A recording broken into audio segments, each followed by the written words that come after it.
A historic day for Canada, a day that many people did not even think possible. You would talk to scholars and they would say achieving peak Canada is not possible.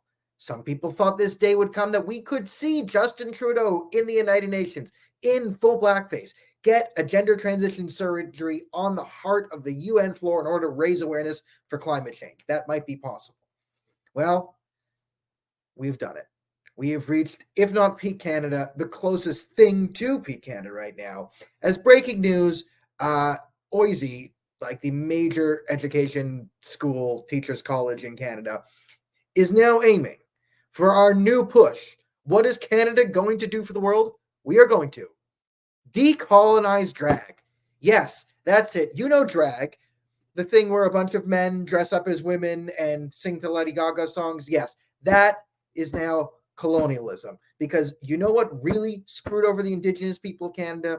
It was back in the 15th, 16th century when Samuel de Champlain got over from the boat, just came off the boat with all his men, put on a wig and tits, and just started shaking around to, I can't even name a Lady Gaga song off the top of my head. I thought I would be able to in the moment.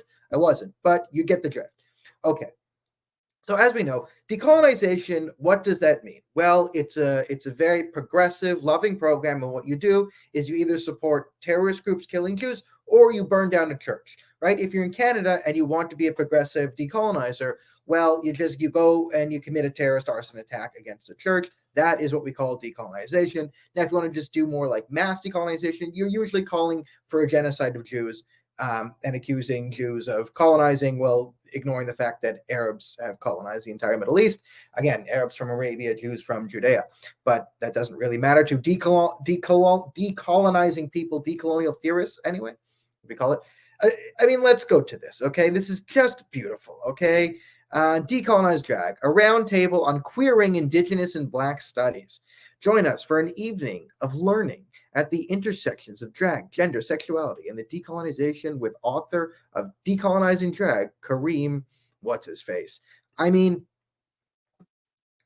we laugh, and we should laugh, because this is funny, and this is a good development, but I do think it needs to be stated, it is amazing the speed at which things move, because to decolonize something, to teach you leftist rhetoric, is to take something that is popular, just distort it, claim its entire base is racist, right? And then move in Black and Indigenous and people of color and DEI it in order to destroy its institution or to gain power, for the radicals to gain power of it.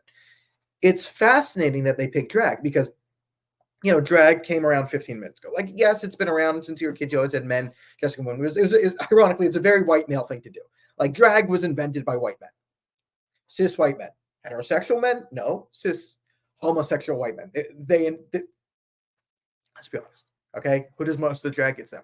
Was there a Black drag queen in 1987 who, was the first one to shake their ass in a semicircle and then it was copied by a white man? Fine, like, who cares? But the more fascinating thing is it shows that the rapid social acceptance of drag has put it in a position to the radical left where they feel the need to sort of infiltrate and destroy it already. It's sort of a leftist reflex to, claim any institution that gains any acclaim, sort of any fame or standing, and the need to sort of corrupt it and take it over. It's sort of fascinating that drag is like that, because, I mean, drag has been used for the last, 5 years as a means of cultural destruction. And not that, the drag people are trying to bring down America. That's not exactly what I'm saying. I mean, the ones twerking in front of the kids at breakfast. Yeah, but it's more, you've seen trans activists use drag and drag time story hour and drag time this to push the culture agenda. And Jad's actually very successful as a means to undermine sort of more liberal Westernism and turn it into more radical progressivism. But now that drag has been so successful, it itself is being targeted by the radical left, which shows that they might be moving too fast for equilibrium, which is a good thing.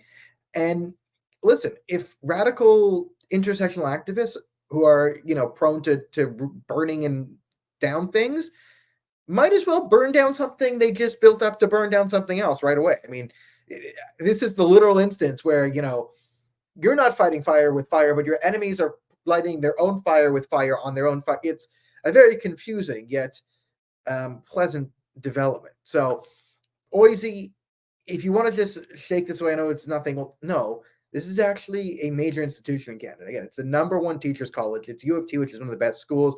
It's their teachers program. It's also the most radically left wing teachers program, probably. In terms of like size and power and relevance to radical wokeism, it's probably number one in sort of whatever graph you want to make on power of wokeness in a teaching position. It would be number one in North America by far. So it is very interesting that we have the radical left feel the need to decolonize drag, which means to take out all the whiteness and this and that. And you know what? I'm here for it. Sure, let's drag is racist. The British Empire. Let's go with this. The British Empire started drag as a means of systemic racism. So we need to take down drag time story time, because drag time story time, let's no longer go with it's destroying kids by exposing them to illicit sexual behavior. No.